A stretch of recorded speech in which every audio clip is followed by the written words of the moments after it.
Hello and welcome to Media Rumble. I'm Chris and we finally got a new trailer for Rogue One. The trailer was debuted on ABC and then posted online immediately after by Lucasfilm, so all the poor unfortunate souls like me who weren't lucky enough to live in the USA could watch it. And this trailer has had people excited for weeks, ever since Star Wars Celebration when we were first expecting it to be released. We start off on the planet Jeddah, which has significant importance as it's a place of pilgrimage for people who follow the ways of the Force, which makes the similarities between Jeddah and Jedi make a lot of sense. We start off with a basic aerial shot of the city, and we can see some significant buildings. There's a building with a golden roof, as well as a large triangular shaped building over on the left there. We also get to see some Imperial patrols as well as large shuttles moving to and from the city. And this really highlights the Imperial presence on the planet, and considering one of the main goals of the Empire is to wipe out the Jedi, I can't imagine this is a friendly place for someone on a pilgrimage. We also see that Saw Gerrera has had a hairstyle alteration, and this could have come about through the reshoots, which were really making big news over the past few weeks and months. And I'm not sure how much this actually would have affected production, but changing someone's hairstyle that drastically definitely would have had an impact. And when we're introduced to him in the trailer, he's describing the situation as a bleak one for the citizens and tourists of Jeddah. And this is all because of the Imperial presence. And nothing quite epitomises Imperial presence like a Star Destroyer hovering not too far above the city. And we can tell that this is the same city because we can see the same large triangular building as well as the walls which surround the edge of the city. And this gives off the impression that whatever is inside that city requires protection, as it really looks very similar to some medieval castles. And it was recently revealed by Donnie Yen that Jeddah is home to a very large kyber crystal mine, and maybe that is what this city is protecting. So moving on from Jeddah, we get to see more of the scene where Jyn is in custody, and it's revealed that she's been brought in to complete a mission that she didn't quite know she was invited on. And this mission, of course, is to steal the Death Star plans and ultimately find a way to destroy the space station. We also get a great look at one of the new vehicles which is being introduced in this film, the U-Wing. And this vehicle is something which looks absolutely perfect within this universe. It's got a cockpit very reminiscent of a Y-Wings, as well as an engine design very similar to an X-Wings. What's interesting about this ship is that it functions as both a troop transport and a gunship. And on the August 3rd episode of the Star Wars show, Matt Martin, the creative executive at the Lucasfilm Story Group, stated, "It's there to bring in rebel troops to heavy fire zones and get out as quickly as possible. So basically it's there to both drop off troops and provide air support." He also then goes on to describe one of the main features of the U-Wing, saying that the wings move depending on the situation.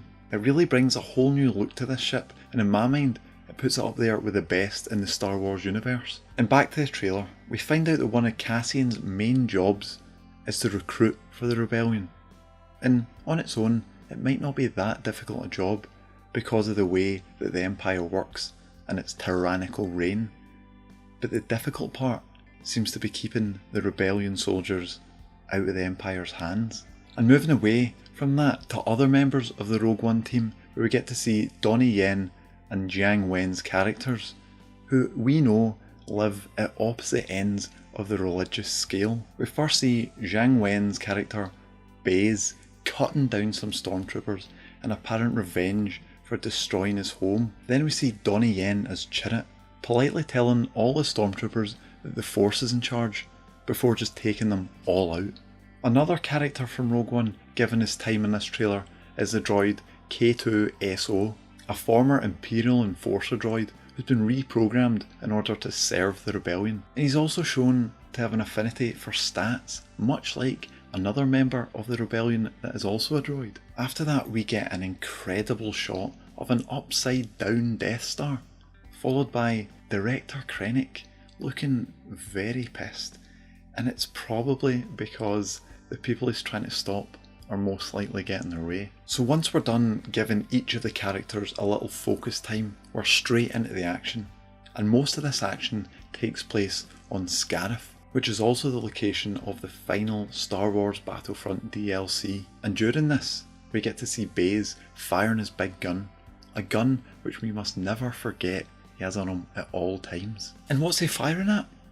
None other than the AT-AT's big brother, the AT-ACT. And this is an all-terrain armoured cargo transport, much like the all-terrain armoured transport that the AT-AT is. It's incredible to see this shot smash into the side-mounted guns of the AT-ACT and visibly move the head of this beast. Another exciting scene is one which mirrors a scene in The Force Awakens, where we get to see Jyn and Cassian escape through lightspeed from within a planet's atmosphere. And this is most likely to avoid getting destroyed by a huge object which has fallen on them, and this is possibly the home that Zhang Wen's character was talking about. In my mind, the second most important part of this trailer is a scene where Jyn is staggering towards a beacon, and this is a beacon which will most likely be used to transmit the Death Star plans to the Tantive 4. And before she can do that, a TIE fighter emerges from below her. And this is a very sticky situation for our main character to be in, so it's going to be really exciting to see how this plays out in the film. And what's the most important part of this trailer? It's only bloody Darth Vader. Ultimately, we don't actually get much of him, but what we do get is the fact that he's in this movie, and he will be surrounded by the colour red. But on a serious note, I can't wait to see his interactions with other characters, especially Director Krennic, to see that relationship and how they're actually able to deal with these Death Star plans getting stolen. Because we saw his reaction once he caught up with the Tantive 4 at the very start of A New Hope. So it'll be amazing to see what he was like before he actually found out where the plans were. And I also can't wait to see if we get a Vader which has been hinted at in Rebels and Lords of the Sith, one which is just ripping through people and is very remorseless and very evil. And that's that for the trailer. So what did you think? Did this trailer change your opinion of the movie? Are you still spelling it Rouge One?